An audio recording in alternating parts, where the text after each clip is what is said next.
ముందుగా నరసింహరావు గారు నమస్తే అండి.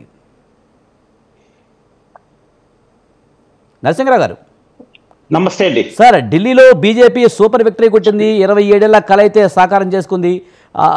ఢిల్లీలో ఆప్ ఓటమికి బీజేపీ గెలుపునకు అంశాలకు సంబంధించి మీ విశ్లేషణ ఏంటి? విజయ్ గారు, మీకు ప్యానెల్లో ఉన్నటువంటి మిగిలిన సభ్యులకు సాయంత్రం. దీంతో పాటుగా మన స్వతంత్ర ఛానల్ చూస్తున్నటువంటి వీక్షకులందరికీ కూడా శుభ సాయంత్రం. సహజంగా రాజకీయాల్లో ఎన్నికలు వస్తుంటాయి, పోతుంటాయి.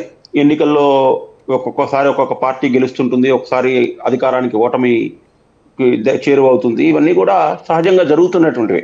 దీని మీద మనం పెద్ద లోతైనటువంటి చర్చ చేయాల్సినటువంటి అవసరం లేదు. ఇది కామన్గా జరుగుతున్నటువంటిది. కానీ ఓడిపోయినప్పుడు ఏ కారణంలో ఓడిపోయాం, గెలిచినప్పుడు మన గెలుపుకి ప్రభావితం చేస్తున్నటువంటి ప్రధానమైనటువంటి కారణాలు ఏంటి, ఎలా గెలిచాము అనేటువంటిది మాత్రం మనం ఖచ్చితంగా చర్చ చేయాల్సినటువంటి అవసరం ఉంటుంది.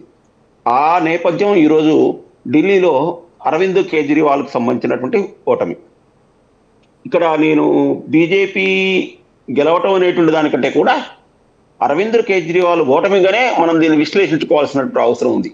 ఇది నేను ఎందుకు చెప్తున్నానంటే 2011, 2012 సంవత్సరంలో మనం చూసుకున్నట్లయితే దేశవ్యాప్తంగా, అంటే మనం 1975లో ఎమర్జెన్సీకి వ్యతిరేకంగా ఇందిరాగాంధీ తీసుకున్నటువంటి నియంతృత్వ విధానాలకు వ్యతిరేకంగా జయప్రకాష్ నారాయణ ఆధ్వర్యంలో ఏదైతే ఉద్యమం సాగిందో, ఆ ఉద్యమానికి దేశ ప్రజల పట్ల వచ్చినటువంటి క్రేజ్ ఎట్లయితే ఉందో, అదే క్రేజు మనకు అరవింద్ కేజ్రీవాల్కి జనలోక్పాల్ మన అన్నా హజారేతో కలిసి ఉద్యమం చేసినప్పుడు ఢిల్లీలో ముఖ్యంగా middle class, upper middle class, తర్వాత విద్యావంతులు, ఉద్యోగస్తుల యొక్క మనసుల్లో కేజ్రీవాల్ అట్లా చొరబడ్డాడు.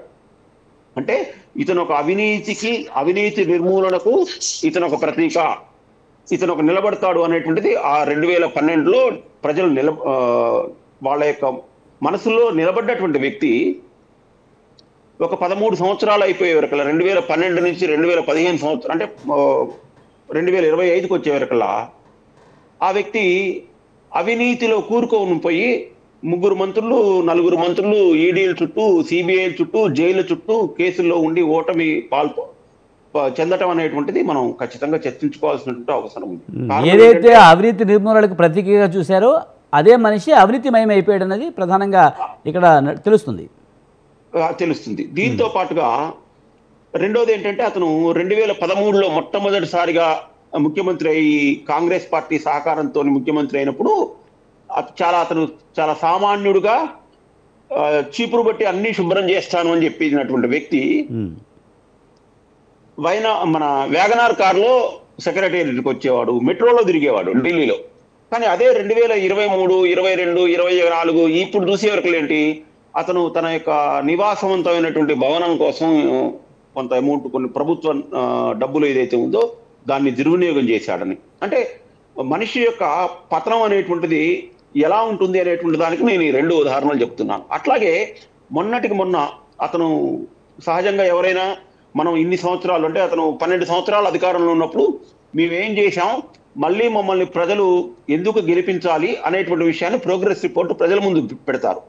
ఇతనేం చేశాడు, ఇతను ఈ రెండింటి కంటే భిన్నంగా ఏం చేశాడంటే సంచలనాల మీదనే అతను ఫోకస్ చేశాడు. అంటే ఏదైతే సంచలనం అవుతుందో, ప్రజలు దాని మీద ఎక్కువ చర్చించుకుంటారనుకుంటారో వాటి మీద ఫోకస్ చేశాడు. తను చేస్తున్నటువంటి అభివృద్ధి మీద ఎక్కడ అతను ఫోకస్ చేస్తున్నట్టుగా మనం ప్రచారంలో చూడలేదు. కారణం ఏంటంటే, అతను ఎత్తుకున్నటువంటిది ఏంటంటే, యమునా నది అంతా కూడా మురికిగా ఉంది, ఈ యమునా నదిలో హర్యానా వాళ్ళు విషం కలిపారు అనేటువంటిది ఒక సంచలనాత్మకమైనటువంటి ఆరోపణ చేశాడు. దాన్ని ప్రధానమంత్రి, తర్వాత హర్యానా ముఖ్యమంత్రి తిప్పికొట్టారు.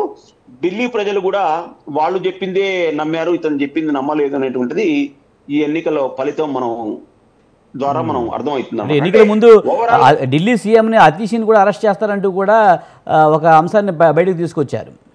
అంటే మనం ఇక్కడ ఏం చెప్తున్నామంటే, ఎన్నికల హామీలలో ఆచరణ ఏమైతే మనం ఆచరణ చేయలేమో, వాళ్ళకి ఎప్పుడో అప్పుడు ఎట్లయితే వాళ్ళు ఒక ఉత్కృష్టమైనటువంటి స్థితిలో ఎదుగుతారో, అలాగే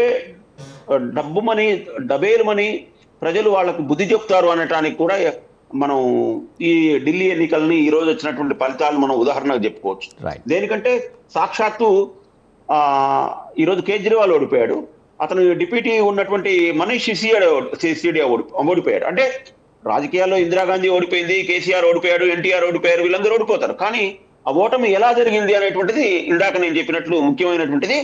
ఇది భవిష్యత్తులో ఢిల్లీ రాజకీయాల్లో ఈ ఈ ఈ ఎన్నికల ఫలితాలు అనేటువంటిది ఇక చిరస్థాయిలో ఉంటాయి. వాళ్ళ యొక్క రాజకీయ పార్టీకి రైట్. సంబంధించినటువంటి భవిష్యత్తు అన్ని కూడా ఆధారపడి ఉంటుంది అనేటువంటిది నా యొక్క అభిప్రాయం.